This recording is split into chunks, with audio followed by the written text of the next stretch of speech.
Hello student, আশা করি ভালো আছো। মূল আলোচনায় যাওয়ার আগে চলো একটি পরিচিত সমস্যা সম্বন্ধে জেনে আসি।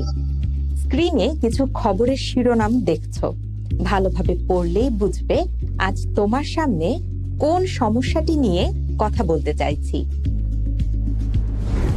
বাংলাদেশের সমাজ ব্যবস্থায় এই সমস্যাটি নিয়ে প্রায় সবাই জানে।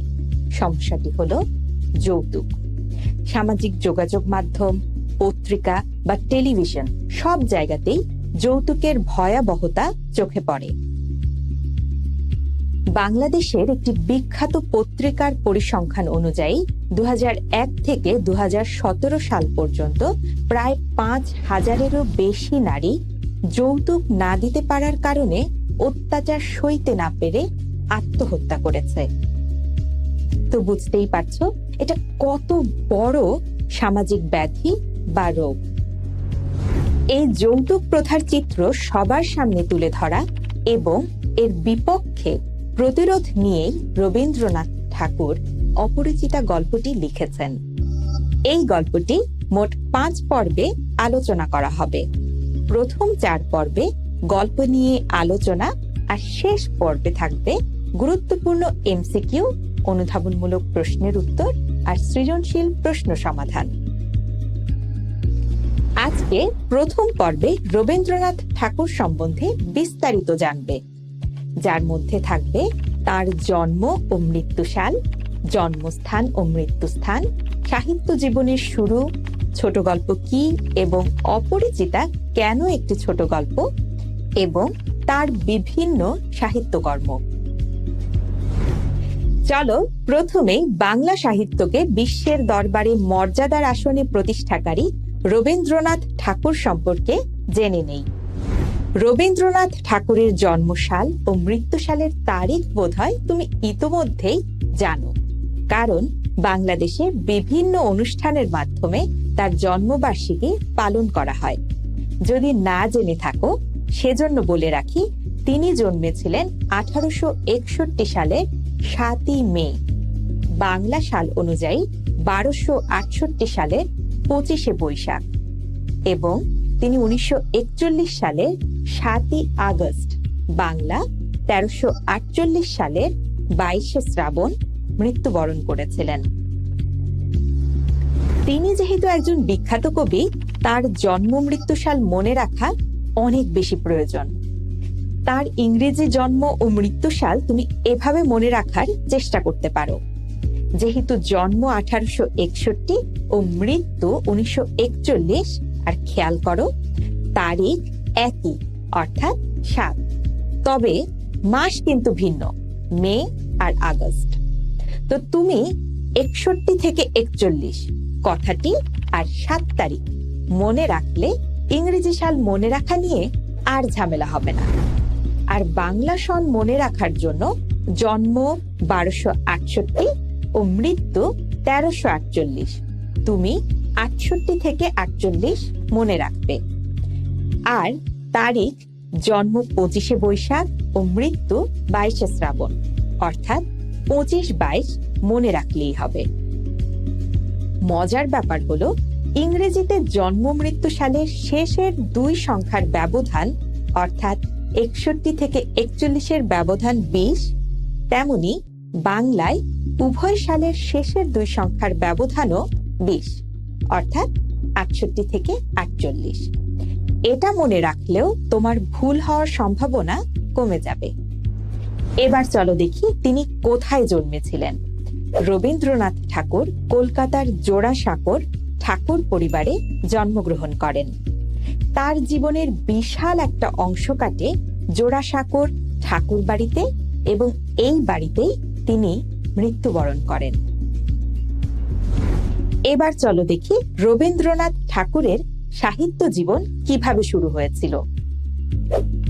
বিশ্বকবি অভিধায় সম্ভাষিত রবীন্দ্রনাথ ঠাকুর বাংলা সাহিত্যের প্রথম সার্থক ছোট গল্প রচয়িতা ও বাংলা ছোট গল্পের একজন শ্রেষ্ঠ শিল্পী। তার লেখা ছোট গল্প বিশ্বের শ্রেষ্ঠ ছোট গল্পগুলোর সমতুল্য। তিনি বাংলা 1284 বঙ্গাব্দে মাত্র ১৬ বছর বয়সে ভিখারিনী গল্প লিখে বাংলা সাহিত্যে ছোট গল্প লেখক হিসেবে প্রবেশ করেন। পারিবারিক জমিদারি সূত্রে কুষ্টিয়ার শিলাইদহে বসবাসের সময়ই হল রবীন্দ্রনাথ ঠাকুরের ছোট গল্প রচনার স্বর্ণযুগ। সোনার তরী কাব্যের শ্রেষ্ঠ কবিতাগুলো তিনি এই সময়েই লিখেছিলেন। সোনার তরী কাব্যের একটি কবিতা তোমার পাঠ্য সিলেবাসের অন্তর্ভুক্ত আছে। তার লেখা সর্বশেষ ছোট গল্প মুসলমানের গল্প।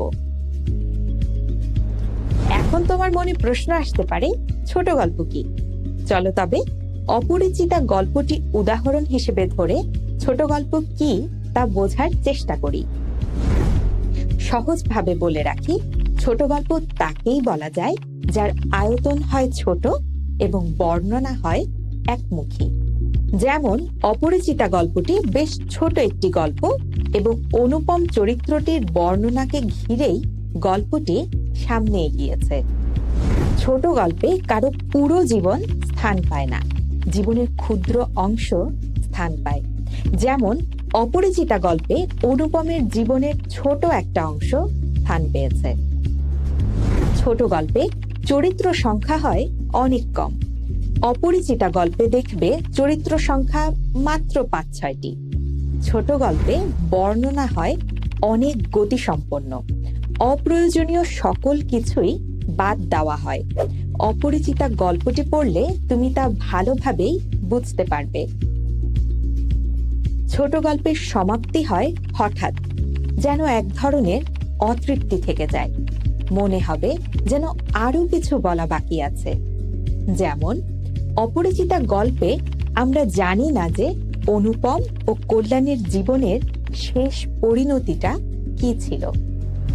এছাড়া ছোট গল্পে অনেক প্রতীক বা সংকেতের প্রাধান্য দেখা যায়।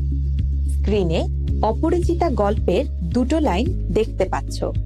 প্রথমে বলা আছে, ছেলেবেলায় পণ্ডিত মশাই আমাকে শিমুল ফুল ও মাকাল ফলের সহিত তুলনা করিয়া বিদ্রূপ করিবার সুযোগ পাইয়াছিলেন। দ্বিতীয় লাইনে বলা আছে, আমি অন্নপূর্ণার কোলে গজাননের ছোট ভাইটি। উভয় ক্ষেত্রেই অনুপমের ব্যক্তিত্বের বিষয়টি সংকেতের মাধ্যমে বোঝানো হয়েছে। লাইনগুলোর ব্যাখ্যা পরবর্তী পর্বগুলোতে জানবে। আশা করি ছোট গল্প ব্যাপারটি বুঝতে পেরেছ এবং অপরিচিতা কেন ছোট গল্প তাও ঠিকভাবে অনুধাবন করতে পেরেছ।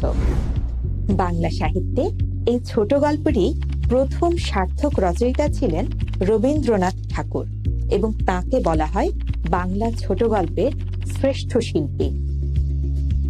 তার লেখার মাধ্যমেই বাংলা ছোট গল্পের উদ্ভব, বিকাশ ও সমৃদ্ধি ঘটেছে। তিনি দীর্ঘ ৬৪ বছরে মোট ৯৫টি ছোট গল্প রচনা করেছেন। ইন্ডিয়ান পাবলিশিং হাউস ১৯৮-৯ সালে তার সবগুলো ছোট গল্প নিয়ে গল্পগুচ্ছ নামে ৫ খণ্ডের একটি গ্রন্থ প্রকাশ করে, যার তৃতীয় খণ্ড থেকে নেওয়া হয়েছে অপরিচিতা গল্পটি। মনে থাকবে তো তিনি মোট কতটি ছোট গল্প লিখেছিলেন? এখান থেকে তোমার এমসিকিউ থাকতে পারে। এছাড়াও অপরিচিতা গল্পটি গল্পগুচ্ছের তৃতীয় খণ্ড থেকে নেওয়া, এই তথ্য তোমার জন্য খুবই দরকারি।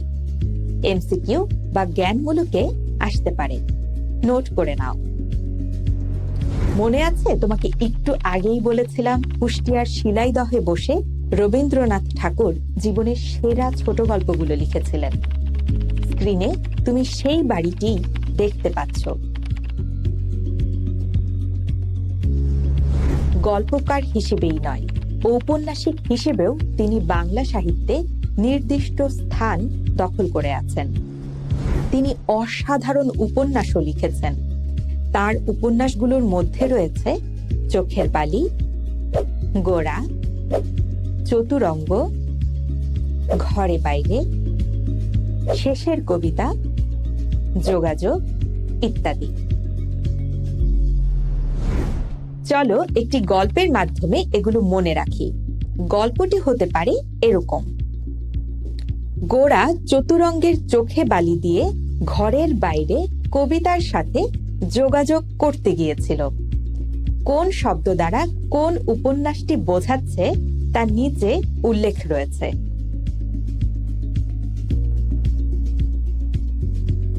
এছাড়া নাটক রচনার ক্ষেত্রেও তিনি ছিলেন অসাধারণ। তার নাটকগুলোর মধ্যে রয়েছে রাজা, অচলায়তন, ডাকঘর, মুক্তধারা, রক্তকরবী ইত্যাদি। যেহেতু এগুলো তোমার জন্য মনে রাখা কঠিন হতে পারে, সেজন্য চলো আগের মতোই একটি গল্পের মাধ্যমে এটি মনে রাখি।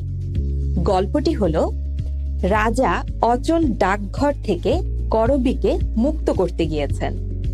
এখানে দেখতে পাচ্ছ নিচে দেওয়া আছে কোন শব্দ দ্বারা কোন নাটকটি বোঝানো হচ্ছে।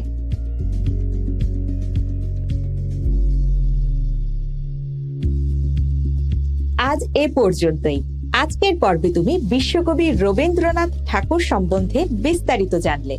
আগামী পর্বে অপরিচিতা গল্পটির মূল আলোচনা শুরু হবে। সে পর্যন্ত ভালো থেকো। ধন্যবাদ।